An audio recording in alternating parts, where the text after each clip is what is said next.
I became a mom almost 2 years ago, and I'm just after finishing my master's in applied psychology.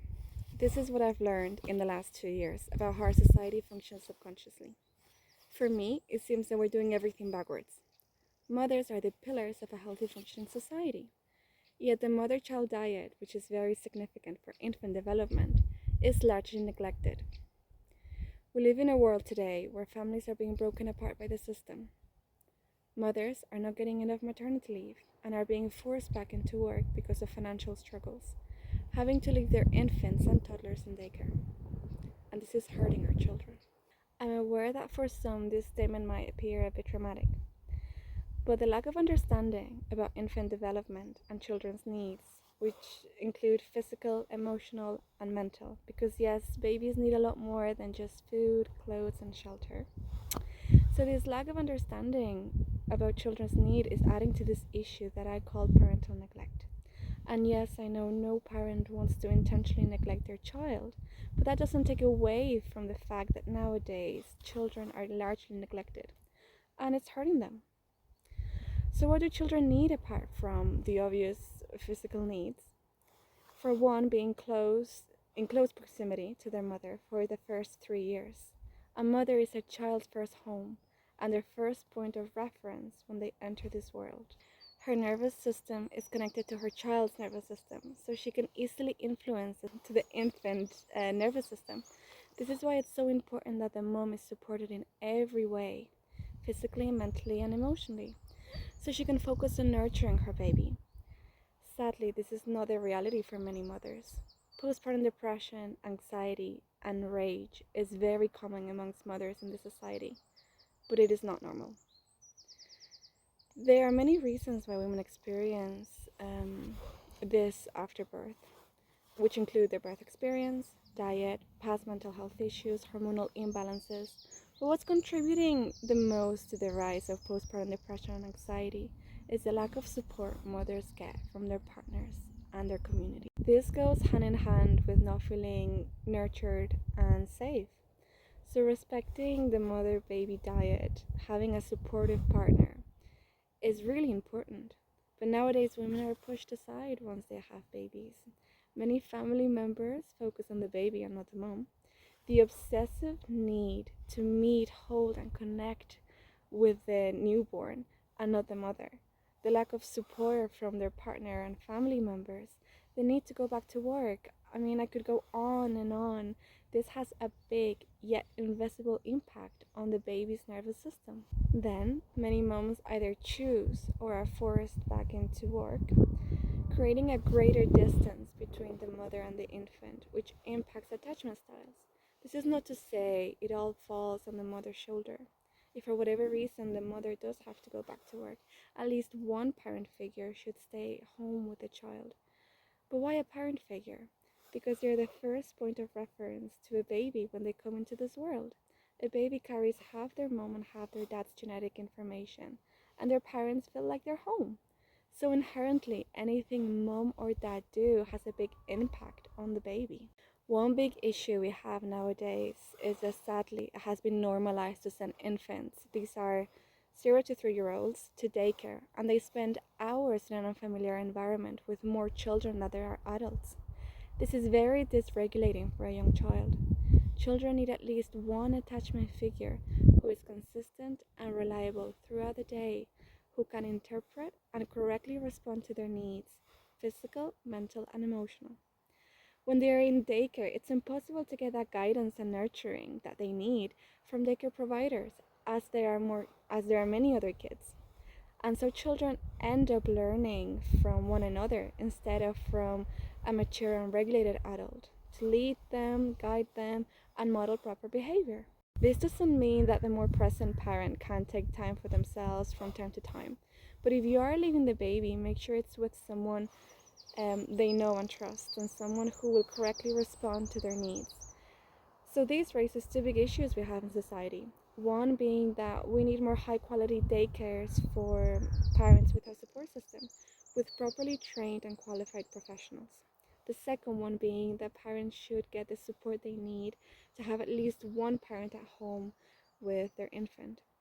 Not having a consistent and reliable attachment figure in childhood creates insecure attachment styles in children, and they carry that onto their future relationships in adulthood, um, in their platonic, romantic, and professional relationships. Not only is childhood super important to develop attachment styles, but it is the foundation of the rest of their life.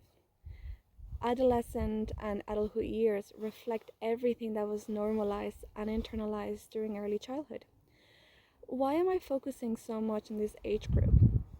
Well, for one, the plasticity of the brain is most heightened in childhood, especially from 0 to 3 years.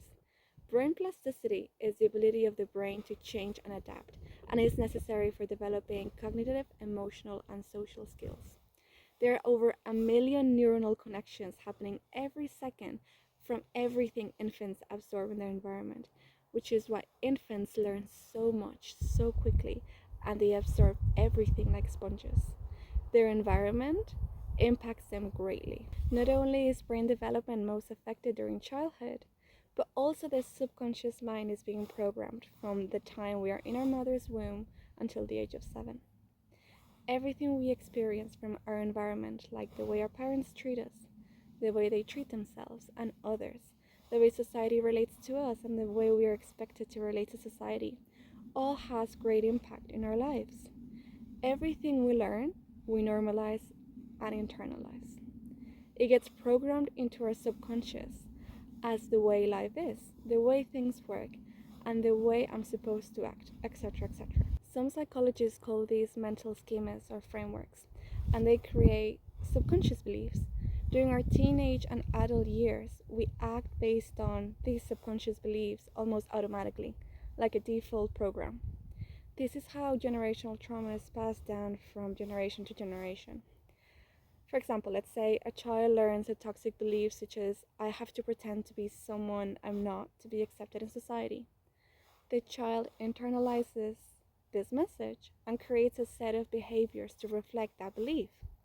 The child grows up normalizing these behaviors and ends up being an adult who's always hiding parts of himself or molds himself to fit into a group. If this adult has a child, it would teach the child the exact same toxic message. Even if it's not being said, his actions reflect that belief that you can't be your full self if you want to be accepted. This is important to understand. Children don't learn by what we tell them, but they learn by what we model and the way we act. It's also important to understand that the way we act reflects our subconscious beliefs that were programmed in childhood. And even more important to understand is that parents have a big influence in the type of messages children internalize, because parents are the first point of reference to their children. So everything a parent does, whether it's to themselves, their child, to those close to them, to others in society, the child will pick it all up. And not just what's being said, but the messages behind each action, because children are incredibly sensitive and smart. They pick everything up. This is why anyone working with or spending time with children needs to be very present and very intentional. How I see it, parents have the unique opportunity of influencing someone's life for the better. And as parents, we have to take on that responsibility. We must become the fertile soil that our children need to blossom into the person they came here to be. But becoming fertile soil is hard. It means looking at yourself deeply and taking full accountability for everything, the good and the bad, the light and the shadow, and being incredibly honest about how you can become the best version of yourself. This is the work that parents in today's world should take accountability for, and something they should discuss and prepare for before bringing a new soul into this world, because it's not talked about openly and honestly enough. There is a big misunderstanding of what children need, and they need a lot, especially in their infant years. There is a big misunderstanding of what being a parent is, and even more important, there is a big problem in society that makes it almost impossible for a healthy family to thrive. The system is set up to make wealthy people, more specifically male and childless people, rich. The system largely neglects the basic human needs we all crave for and desperately need: The system needs to be set up to support mothers postpartum with an infant, to support maternity and paternity leave, to support parents so they can spend more time at home, to support proper child development, respecting children's needs. And we can change that bit by bit, one family at a time. Like a ripple effect, we can start bringing care, nurture, integrity, alignment into our lives and eventually into the system. I think it's time people start asking themselves what they truly want and act in alignment to their desires, especially when it comes to parenting because it's a big deal. We need to ask ourselves, why do we want children? Do we want just children or do we want to be parents? Are we aware of what infants and children need for their development? Are we willing to fulfill those needs, even if we have to give up some things temporarily? Are we emotionally mature and grounded? Are we regulated? Can we regulate our emotions? Can we solve conflict effectively and respectfully? What support do we need and want? And can we get that support? I'm focusing a lot on parents because as adults, it's our responsibility to make this very important conscious decision. I'm not here to shame anyone, but to bring awareness to this topic because children need and deserve better. I'm here to speak up for the children because sadly, we don't often take them seriously, and we need to do better for them and for our society as a whole.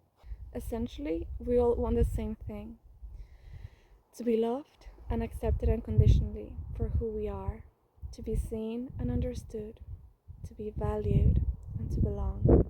These are all very basic human needs, but we all left our childhood thinking there is something wrong with us, that we're not deserving of such things. However, this couldn't be further from the truth.